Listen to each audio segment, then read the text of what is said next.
Assalamualaikum warahmatullahi wabarakatuh. Mohon izin kepada seluruh audiens. Baik, di sini kami mohon izin untuk memaparkan hasil kinerja kami, yaitu tentang banjirop, yang dimana untuk pemaparan ini akan kami angkat suatu kasus banjirop, yaitu di Kota Semarang pada tanggal 20 Juni tahun 2022. Untuk pemaparan ini disusun oleh yaitu yang pertama Fajar dengan NPT 11190008, kemudian yang kedua Naufal Pramudia Irawan dengan NPT 11190020. Baik, untuk pemaparan ini diperuntukkan untuk menyelesaikan tugas akhir mata kuliah Meteorologi Maritim oleh dosen pengampu Dr. Aris Kristianto, STMSI. Baik, untuk pemaparan selanjutnya akan dipaparkan oleh rekan saya, yaitu Bang Fajar.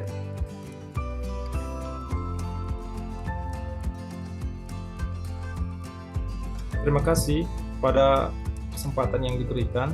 Yang pertama, adapun outline yang akan kami bahas pada kesempatan kali ini. Yang pertama itu adalah pendahuluan, yang kedua studi kasus, yang ketiga adalah penanggulangan banjir rob.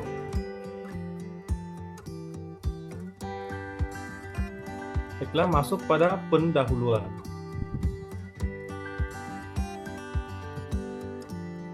Banjir rob merupakan bencana alam yang besar yang biasanya terjadi pada wilayah di pesisir pantai dengan ketinggian permukaan tanah yang tidak lebih tinggi dari pasang air laut tertinggi. Hal ini menyebabkan saat terjadinya pasang air laut, maka terdapat wilayah yang tergenang banjir. Daerah yang berisiko biasa saja mengalami banjir ini beberapa kali dalam setahun.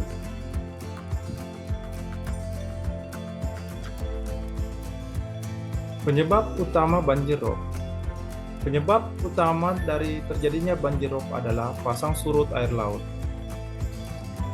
Pasang surut air laut merupakan peristiwa pergerakan permukaan air laut secara berkala yang disebabkan oleh kombinasi dari gaya gravitasi dan gaya tarik-menarik antara laut, matahari, dan bulan. Adapun jenis-jenis pasang. Yang pertama, pasang purnama.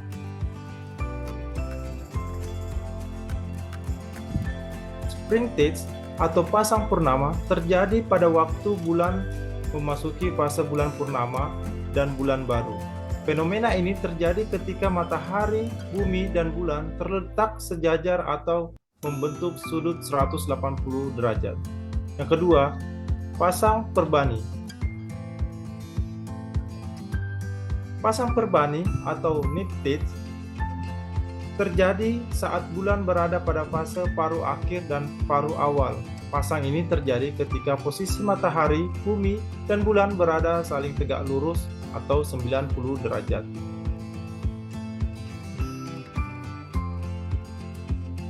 Selanjutnya, ada beberapa jenis pasang surut, yaitu pasang surut diurnal. Pasang surut diurnal, satu kali pasang naik dan satu kali pasang surut dalam 24 jam. Kedua, pasang surut semi diurnal. Pasang surut semi diurnal terjadi dua kali pasang naik dan dua kali pasang surut dalam 24 jam. Selanjutnya, pasang surut campuran. Pasang surut campuran terjadi dua kali pasang dan dua kali surut dalam 24 jam dengan ketinggian pasang surut yang berbeda-beda, seperti yang kita bisa lihat pada grafik di samping. Selanjutnya, faktor penyebab banjir rob. Yang pertama yaitu curah hujan.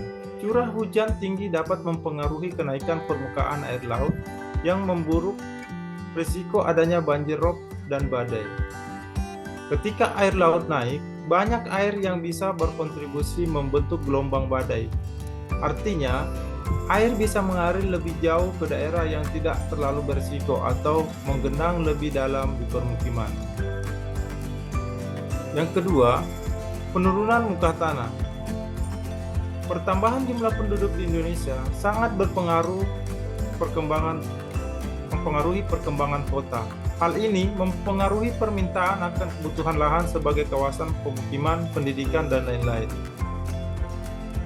Meningkatnya permintaan terhadap kebutuhan lahan juga mempengaruhi permintaan air baku tanah, yang dimana kejadian tersebut akan menyebabkan over pumpback pada air baku tanah, yang menyebabkan adanya rongga pada lapisan aquifer yang jika terus-menerus diabaikan akan menyebabkan land subsidence dan intrusi air dan kontaminasi arsenik. Selanjutnya, kenaikan muka air laut. Kenaikan air muka laut ini diakibatkan adanya perubahan iklim pada suatu wilayah, yang dimana saat suhu atmosfer meningkat, lapisan permukaan laut akan mengalami kenaikan suhu. Hal ini menyebabkan volume akan meningkat, maka permukaan air laut juga akan meningkat.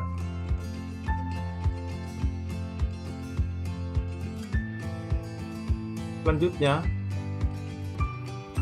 faktor penyebab banjir rob yaitu sistem drainase yang buruk dan ketinggian kawasan daratan.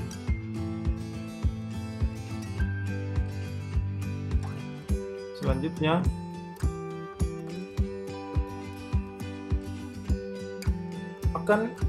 akan disampaikan oleh rekan saya, Noval.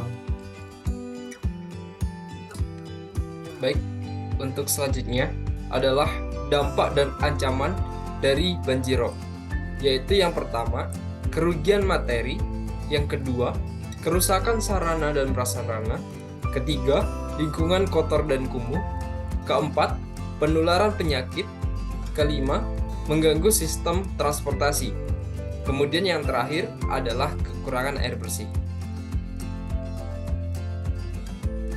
Baik, kita akan memasuki pembahasan yang kedua, yaitu tentang studi kasus yang kami angkat. Studi kasus yang kami angkat pada pembahasan kali ini adalah kejadian banjir rob di Kota Semarang pada tanggal 20 Juni tahun 2022.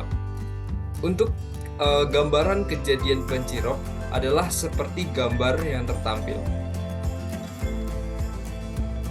Baik, untuk selanjutnya akan kita saksikan bersama-sama tentang berita kejadian banjir rob pada tanggal 20 Juni tahun 2022.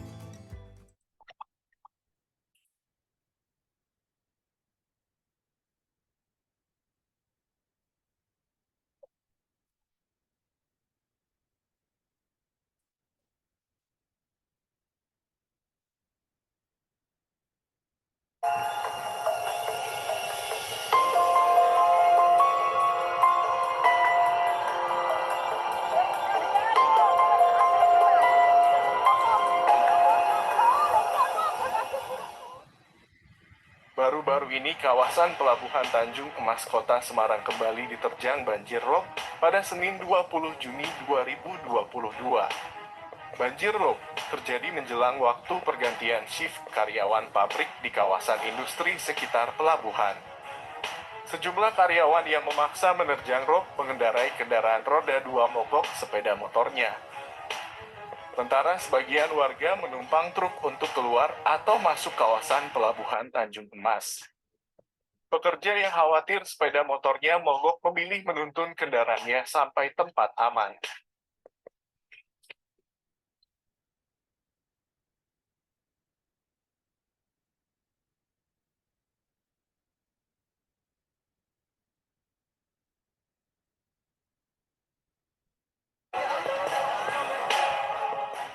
Warga setempat mengatakan air rob mulai menggenangi kawasan Pelabuhan Tanjung Emas sekitar pukul 14.30 waktu Indonesia Barat. Air berangsur meninggi dan menggenangi jalan-jalan di kawasan pelabuhan. Hingga pukul 15.45 waktu Indonesia Barat, air rob di kawasan Pelabuhan Tanjung Emas terus meninggi. Arus air terlihat mengalir ke arah timur semakin meluas ke daratan. Ketinggian air semakin dalam di wilayah yang berdekatan dengan laut. Di gerbang kawasan industri Lami Citra, air rob menggenang lebih dari 1 meter.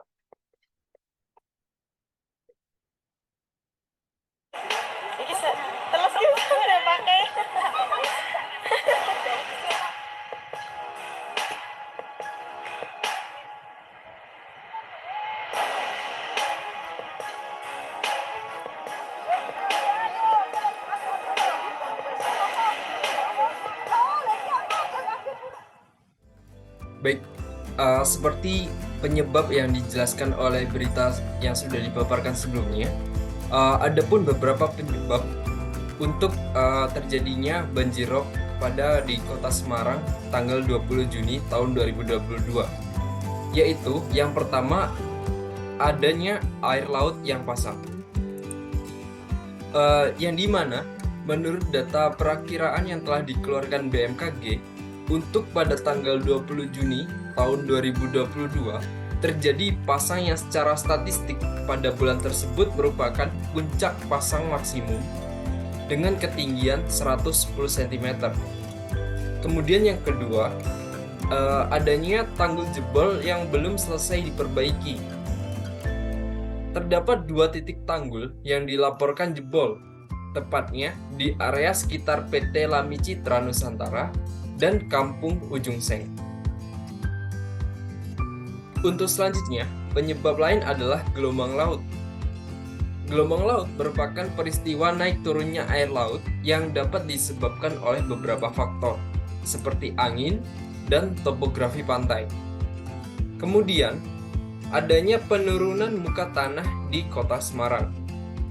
Dari penelitian oleh Islam pada tahun 2017, diperoleh nilai penurunan tanah rata-rata pada Kota Semarang sebesar 4,37 cm per tahun.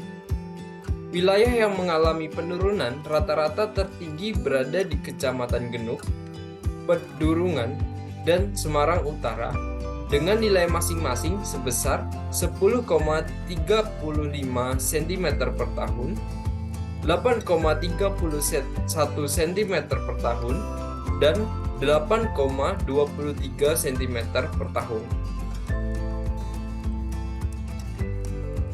Baik, adapun dampak yang telah dilaporkan BPBD Kota Semarang, yaitu yang pertama, pada lokasi RT 2 dan RT 3 RW 6, Kelurahan Mangkang Kulon, Kecamatan Tugu, banjir akibat rob berdampak di wilayah tersebut dengan total 57 KK dengan 209 jiwa. Ketinggian genangan air berkisar antara 10 sampai 25 cm. Kemudian, pada lokasi RT 5 RW 6, Kelurahan Mangkang Kulon, Kecamatan Tugu, yang terdampak ada 4 rumah dengan 6 KK dan 34 jiwa.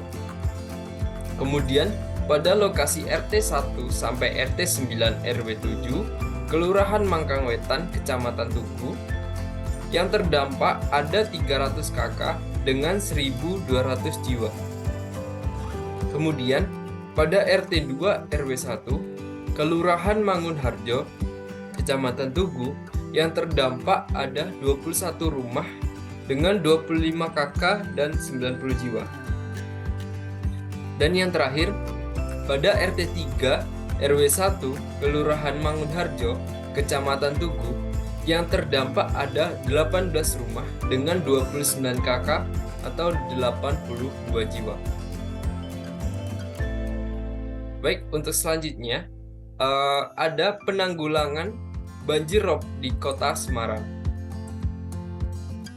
Untuk penanggulangannya, menurut Sidik dan kawan-kawan, pada tahun 2019, dari penelitiannya menghasilkan bahwa diperlukan sebuah usaha untuk mengurangi frekuensi genangan banjir rob di wilayah Semarang, yakni dengan membangun breakwater. Breakwater secara bentuk atau secara fisik adalah seperti gambar yang tertampil. Adapun penanggulangannya dengan breakwater dengan ketentuan syarat sebagai berikut, yaitu yang pertama, memiliki tinggi dan dasar sebesar 4,33 meter dengan panjang 200 meter dan lebar 3,25 meter. Kemudian yang kedua, peletakan breakwater dibuat 180 sampai 400 meter dari garis pantai dengan jarak antar breakwater sejauh 75 meter. Kemudian yang ketiga, breakwater dibangun sepanjang 2,75 km mengikuti kontur batimetri dengan jumlah sekitar 10 buah. Bangunan breakwater dinilai lebih tepat karena dapat meredam energi gelombang air laut dan mampu mempercepat proses sedimentasi di bibir pantai. Kemudian, bangunan breakwater ini lebih ekonomis karena dapat menggunakan material batu alam yang disusun membentuk seperti tanggul. Baik, terima kasih atas kesempatan yang telah diberikan dan terima kasih atas perhatiannya. Diharapkan untuk pemaparan kami dapat bisa menambah informasi dan pengetahuan kepada audiens yang telah memperhatikan kami. Kurang lebihnya mohon maaf, saya tutup. Wassalamualaikum warahmatullahi wabarakatuh.